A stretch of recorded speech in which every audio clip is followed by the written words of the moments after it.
right, we are back to DrB and MrsB podcast Empty Nester Lifestyle Podcast Show. This is show number 8, Mrs. B. This is show number 8, Mrs. B. And I know it's a little bit long in the week and long in the day.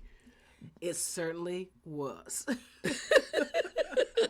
But we're determined to give and present these weekly podcast shows to each and every one of you. And it's not going to be long, but we're taking a turn actually to elaborating on our podcast shows a little bit, and because these are some serious issues, and we want to give a little bit more to each and every one of you. So here is, again, we want to thank all our listeners, all our podcast platforms, particularly Apple Podcasts, Podbean, Listen FM, oh my gosh, all the different platforms out there, keeping it real, Player FM, keep it real for all of us. And we want to thank all our listeners of each and every state, that is North Carolina, Virginia, oh my gosh, California, North Carolina, and across the United States. Yeah, across the Carolinas. Thank you.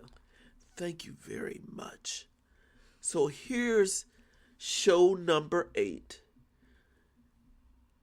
The question is, and it's because Mrs. B and I really have been connecting with the local community here in Greenville, Winterville, North Carolina. The question is, how do you feel about the city of Greenville's development since we've been here, business-wise? How do I feel? How do you feel about the continual development, the growth since 2005 to now 2025, Mrs. B? Well, I think the growth has been extraordinary. It's been an excellent revenue producer, as well as the growth of communities. I remember having to take a survey. Both the city was going around and coming to the homes and finding out about the economic viability of Greenville, okay, on a long-term basis. Oh, okay. And I remember questions being asked of us at the door, at our front door. Yeah, that's true. Yeah. As we were answering the questions and filling out the survey and sending it back in the city. That was about 2005, 2006. And we were putting our input from the cities that we lived in, from past to present. So that's about 20 years. Yeah. And from there, through work or some other forms of participation in the community, the city began to develop, the city of Greenville began developing businesses, corporations, already existing. Yeah. Already existing growth, revenue, corporate, private businesses, family businesses that had been around for generations, that are around for generations, and then new companies coming in. So it's been extraordinary. It's been excellent growth. Smart growth was also part of different projects. How do you benchmark smart growth compared to your peer reviews of other cities? And then urban planning, which I know some part of going through college and fine arts and interior architecture and interior design and urban planning institute, as part of my education. But also knowing about how cities grow, and participating in meetings and municipal meetings. So how do you feel about it? You got all that, okay. And that's the backstory of it. How I feel about it, I told you right up front. Extraordinary, excellent, smart growth, an inclusion of all kinds of people. But that's part of the world anyway. Cultures, perspectives, understanding of different people, and the revenue growth, all the different types of fine arts, the different types of business capacity. And so that's exciting to see and continue to grow. Thank you, Mrs. B. From my perspective, I would have to say, since we've been here from 2005 to 2025, I've been impressed. That's right, impressed. Impressed by the smart growth and development, the strategic development. And the reason I bring this up is because Mrs. B and I just went to a local eatery, a breakfast place called Eggs Up Grill just last Sunday. And it's in one of our local places, business areas, right in the main area on the west side of this side of Greenville. And we've been waiting for the development on our side of the town for a while. And all of a sudden, these local businesses, eateries, places are put into place. They're operating with an ideal of long-term development, not just a fly-by-night businesses. These are businesses that are sustainable. And it's so important to have strategic planning, smart planning. So I have to give it up to those in city council and those who are negotiating the deals in Greenville and Winterville, because they're bringing in businesses, smart growth, also planned communities, apartment dwellings, as well as communities, neighborhoods. The infrastructure is all very well planned. So my impression is that I'm excited, but I've been very impressed because it has kicked up a notch or two, Mrs. B, just in the past 5 years. Yes, it and has. You can see how it has rejuvenized much of Greenville and Winterville. They are cooperating. But before, when we got here, there was a division between Winterville and Greenville.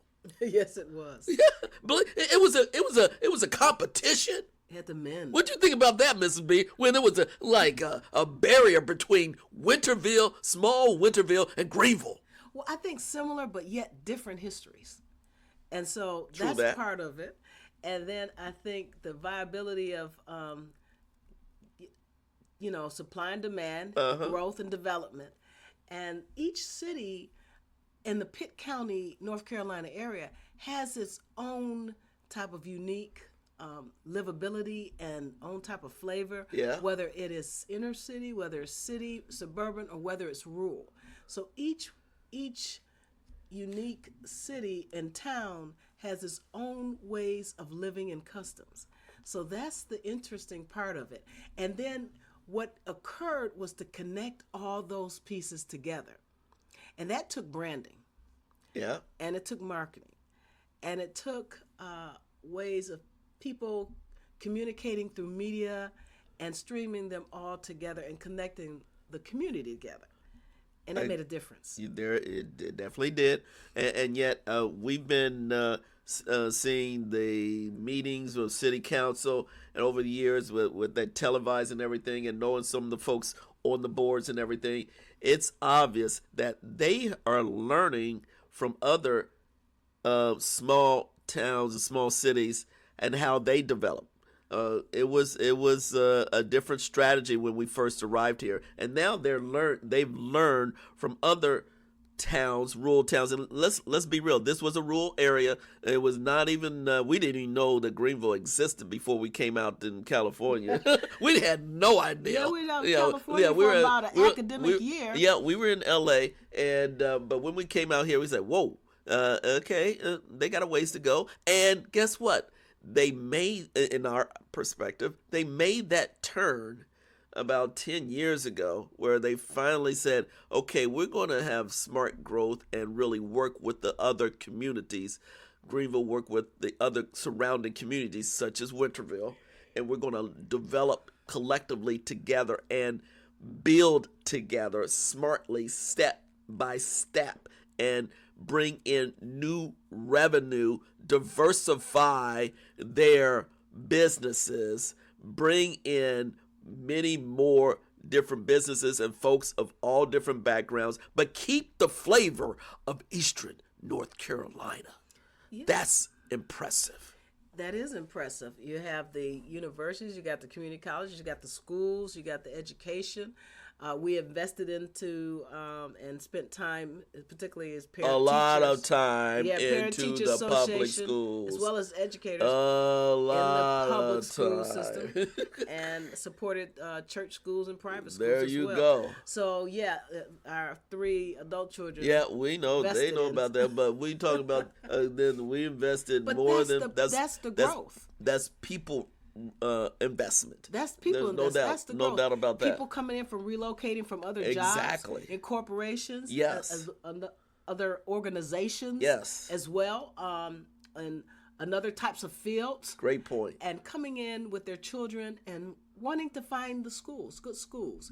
You know, those parents, those mothers and fathers who put the time in and work hard, and they want to have a rewarding place to live, a livable place to live, accepting place to live, embracing people in whom they are. So we are very, that's the very human and value right thing to do. You know, so we are as well as blessings.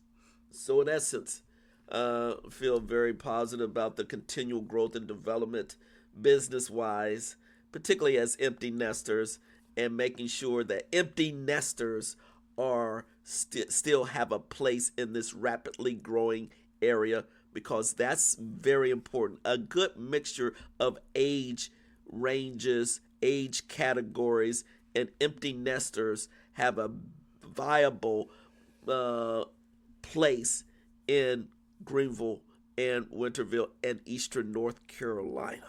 As well as North Carolina. And you got to remember, in the we'll get to North Carolina a little bit later. We're just focusing on Greenville. Okay, so that's it. I want to say good place for empty nesters. It's a great place for empty nesters.